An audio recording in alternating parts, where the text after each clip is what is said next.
আল্লাহ নবী সাল্লাল্লাহু আলাইহি সাল্লাম বলেছেন, যার অন্তরে জিহাদের তামান্না নাই, যে আল্লাহর জমিনে আল্লাহর দিন বাস্তবায়নের জন্য কাজ করে না, ও মুনাফিক। আমি হারুন ও রশিদ বানানো গল্প বলতেছি না, রাসূল সাল্লাল্লাহু আলাইহি ওয়াসাল্লাম বলে দিয়েছেন, নবীর কথা।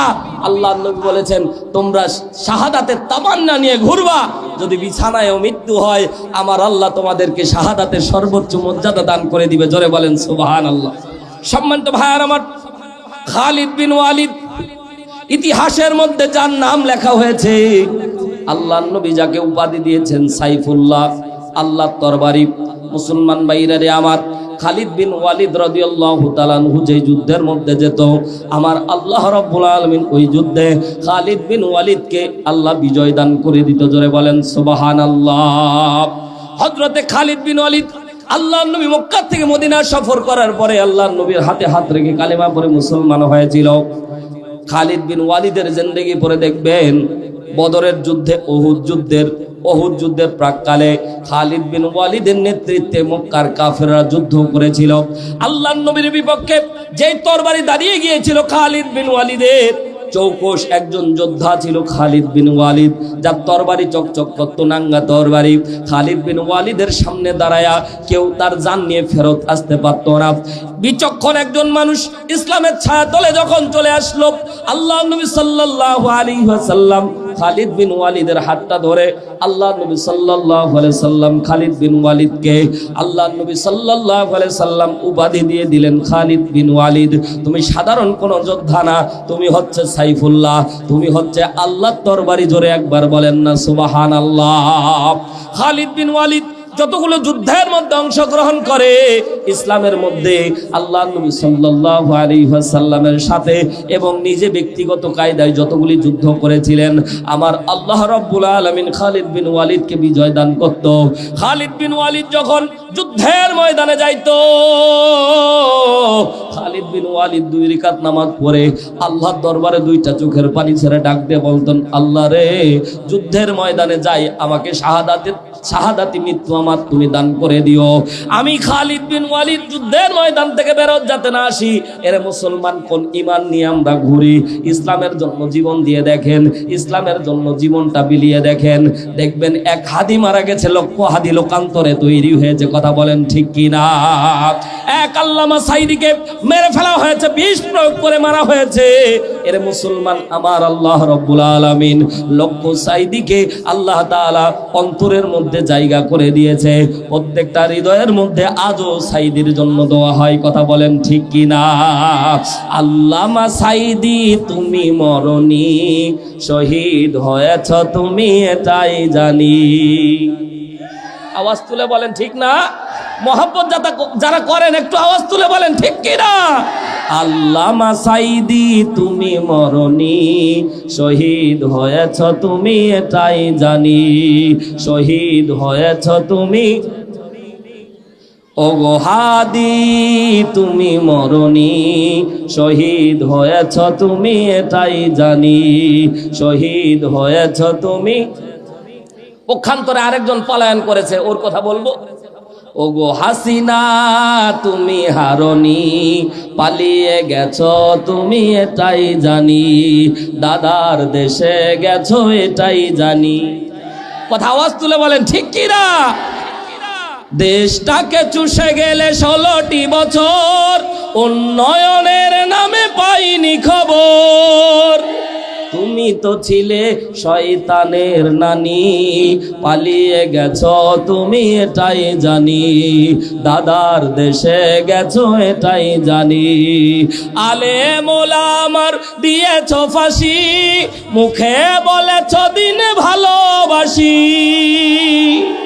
আলেম ওলামার দিয়েছো ফাঁসি, মুখে বলেছো দিন ভালোবাসি। তুমি তো ছিলে শয়তানের নানি। কথা বলে না ঠিক না বেঠিক? জোরে বলেন। তুমি তো ছিলে শয়তানের নানি, শহীদ হয়েছ তুমি এটাই জানি, পালিয়ে গেছো তুমি এটাই জানি। কথা বলেন ঠিক কি না? হযরতে খালিদ বিন ওয়ালিদ আল্লাহর দরবারে দোয়া করত, এরে মুসলমান, আপনার আমার প্রত্যেকটা দোয়ার মধ্যে এই দোয়া করবেন, আল্লাহ কোন দিন জানি কবুল করে নিবে। খালিদ বিন ওয়ালিদের মতো, খালিদ বিন ওয়ালিদ দুই হাত তুলে দোয়া করতো, আল্লাহ যুদ্ধের ময়দান থেকে আমি খালিদ বিন ওয়ালিদ যাতে ফেরত না আসি। কেন এই দোয়া করতেন? কারণ আল্লাহ নবী বলেছেন, যুদ্ধের ময়দানে গিয়ে যারা মৃত্যুবরণ করবে, আমার আল্লাহ রব্বুল আলামিন ওই ব্যক্তিকে 8টা জান্নাতের দরজা ওই ব্যক্তির জন্য আল্লাহ খুলে দেবেন। যেই দরজা দিয়ে খুশি ওই শহীদ ব্যক্তি, যেই দরজা দিয়ে খুশি প্রবেশ করতে পারবে। জোরে বলেন সুবহানাল্লাহ। আল্লাহ নবীর সাহাবী দোয়া করে যুদ্ধের ময়দানে যাইতেন, কিন্তু কোন যুদ্ধে শাহাদাত বরণ করে নাই, শহীদ হয় নাই। হযরতে খালিদ বিন ওয়ালিদ মৃত্যু শয্যায় শায়িত, জ্বর হয়েছে খালিদ বিন ওয়ালিদের। হযরতে খালিদ বিন ওয়ালিদ নাঙ্গা তরবারিটা আস্তে করে এইরকম করে হাতের মধ্যে ধরে চুমা খায় আর ডাক দিয়ে বলে, তরবারি রে, আমি যুদ্ধের ময়দানে শাহাদাতের তামান্না নিয়ে প্রত্যেকটা যুদ্ধের ময়দানে যাইতাম, মুনাফিক হিসেবে না, বরং অন্তর থেকে চাইতাম, আল্লাহ যুদ্ধের ময়দান থেকে আমি খালিদ বিন ওয়ালিদ যাতে ফেরত না আসি। মুসলমান ভাইরা রে আমার, পদ্মা নিশে আমার মা বোনেরা গভীর মনোযোগ দিয়ে শোনেন। হযরতে খালিদ বিন ওয়ালিদ আস্তে করে আল্লাহর দরবারে দোয়া করতেন, আল্লাহ রে, আমি যেন যুদ্ধের ময়দান থেকে ফেরত না আসি। কিন্তু কোনোদিন খালিদ বিন ওয়ালিদ কারো একটা ফুলের টোকা পর্যন্ত খালিদ বিন ওয়ালিদের শরীরে পড়তো না। মৃত্যুর শয্যায় শায়িত, জ্বরের মধ্যে আক্রান্ত হয়েছে খালিদ বিন ওয়ালিদ। এমন সময় খালিদ বিন ওয়ালিদ বউরে ডাক দিয়ে বলছেন, বউরে, আমার কেমন জানি মনটা ভালো লাগতেছে না, কেমন জানি আমার মনটা ভেঙে যাচ্ছে। বউ জিজ্ঞাসা করলো, স্বামী গো আমার, বলেন তো কি কারণে আপনি এত মন খারাপ করে বসে আছেন? হযরতে খালিদ বিন ওয়ালিদ বলতেছে, আমি বিছানায় পড়ে মৃত্যুবরণ করতেছি, আমার মনটা কেমন জানি মানতেছে না, আমার মনে চাচ্ছে আমি যুদ্ধের ময়দানে যাই, কোন শত্রুর আক্রান্ত কোন ছুরি আমার গলার মধ্যে লাগুক, আমি ছটফট করতে করতে ওই জায়গায় মৃত্যুবরণ করি, রক্ত মাখা জামা নিয়ে আমি খালিদ বিন ওয়ালিদের মৃত্যুটা হয়ে যাক।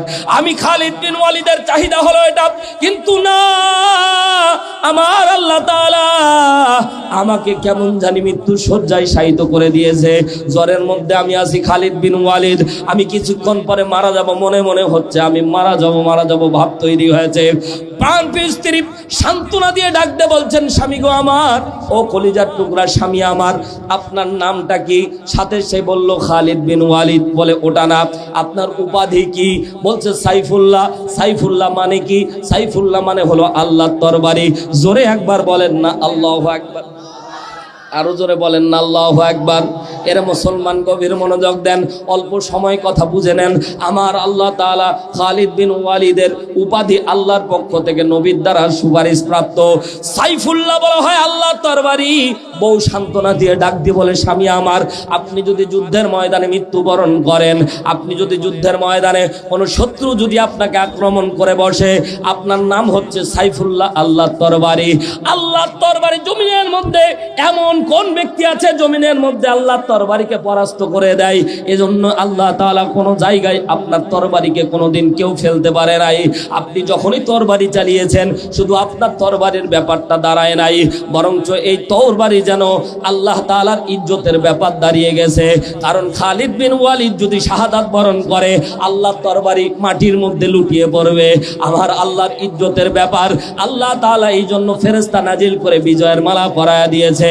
হযরতে খালিদ বিন ওয়ালিদ রাদিয়াল্লাহু তাআলা আনহু সান্ত্বনা পেয়ে মুচকি একটা হাসি দিলেন। কথা তো সত্য, আল্লাহর নবী বলেছেন, যুদ্ধের তামান্না যদি অন্তরের মধ্যে থাকে, আর ওই ব্যক্তি যদি মৃত্যু শয্যায় শায়িত, যদি জ্বরের মধ্যে আক্রান্ত হয়ে মারা যায়, আমার আল্লাহ তাকে শহীদি মর্যাদা দান করে দেয়। জোরে একবার বলেন না সুবহানাল্লাহ। সম্মানিত ভাইয়ার আমার, আব্দুল্লাহ জুলবাজাদাইন নাম আপনারা শুনেছেন, সংক্ষিপ্ত আকারে কথা শোনেন। আব্দুল্লাহ জুলবাজাদাইন ইসলামের মধ্যে যখন কালেমা পড়েছে মক্কার মধ্যে, তদানীন্তন সময় তার চাচাকে ডাকতে বলছেন, চাচা গো, ও আমার কলিজার টুকরা চাচা, বলেন দেখি আমি কি করতে পারি? মোহাম্মদ কেমন মানুষ আপনি একটু বলেন। বলে, ভালো মানুষ। মোহাম্মদ যদি দিনের দাওয়াত দেয় আপনি কি গ্রহণ করবেন? তার চাচা ডাকতে বলল, না গো না, আমি গ্রহণ করব না। হযরতে আব্দুল্লাহ জুলবাজাদাইন নাম ছিল ইসলামের আগে আব্দুল উজ্জা, ডাক দিয়ে বললেন, চাচা গো, আমি কালেমা পড়েছি। তাৎক্ষণিক চাচা রেগে গেল। আল্লাহ তাআলা হযরতে আব্দুল্লাহ জুলবাজাদাইন চাচার কাছে যখন ডাক দিয়ে বললেন, চাচা আমি কালেমা পড়েছি, চাচা রাগান্বিত হয়ে গেল।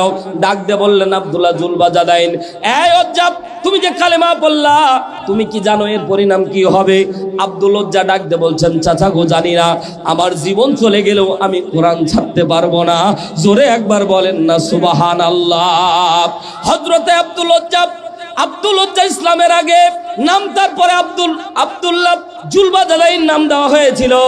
তাৎক্ষণিক চাচা তাকে ডাক দিয়ে বললেন, ভাতিজা তুমি ইসলাম ধর্ম কবুল করলে তোমার সব সম্পত্তি আমি কেড়ে নেব। বলে, রাজি আছি। এ মুসলমান, দিনের জন্য তো 10 টাকা দিতে আমরা চাই না। আব্দুল ওজ্জা ডাক দিয়ে চাচা যখন বলল, ও ভাতিজা তুমি যদি ইসলাম ধর্ম কবুল করো, পরনের কাপড় পর্যন্ত খুলে দেওয়া লাগবে। আব্দুল ওজ্জা 1 মিনিটও দেরি করে নাই রে মুসলমান। কত রকমের আমরা হাকিকত, কত রকমের আমরা হেকমত অবলম্বন করে চলি। এরে মুসলমান, আব্দুল ওজ্জা তদানীন্তন সময়ে সে হেকমত অবলম্বন করে নাই, চাচার সামনে পরনের কাপড় খুলে দিয়েছে। হযরতে আব্দুল ওজ্জা তাৎক্ষণিকভাবে বাড়ির মধ্যে চলে গেছে। মহাজননী দরজা খুলেছে। দরজা খোলার পরে দেখে সন্তান নাঙ্গা হয়ে দাঁড়িয়ে আছে। মহাজননী 2টা কম্বলকে আব্দুল ওজ্জার সামনে দিয়ে দিল। একটা কম্বল দিয়ে লজ্জার স্থান ঢাকলো, একটা কম্বল বুকের মধ্যে জড়ায় নিয়ে মদিনার দিকে রওনা দিল। আল্লাহর নবীর কাছে গিয়ে আব্দুল ওজ্জা ঘটনা বর্ণনা করলো। আল্লাহর নবী বললেন, তুমি তো আব্দুল ওজ্জা না, তোমার নাম আব্দুল্লাহ, সাথে 2 কম্বলওয়ালা, তোমার নাম জুলবাজাদাইন। এই কম্বলওয়ালা অধিকারী আমার আল্লাহ তাকে বানায় দিলেন। আল্লাহর নবী দোয়া করলেন, আল্লাহ আব্দুল্লাহ জুলবাজাদাইনের রক্তকে কাফেরদের জন্য হারাম করে দাও। আব্দুল্লাহ জুলবাজাদাইন নবীর কদমে পড়ে গেলেন, নবী গো আপনি একটু আমার জন্য দোয়া করেন, যুদ্ধের ময়দানে আমি মৃত্যুবরণ করি। আমার আল্লাহ রব্বুল আলামিন বিশ্বনবীকে জানায় দিলেন, নবীজি আব্দুল্লাহ জুলবাজাদাইনকে আপনি বলে দেন, সে যদি জ্বরেও মারা যায়, আমি আল্লাহ আব্দুল্লাহ জুলবাজাদাইনকে শাহাদাতের মর্যাদা দান করব। জোরে একবার বলেন না সুবহানাল্লাহ।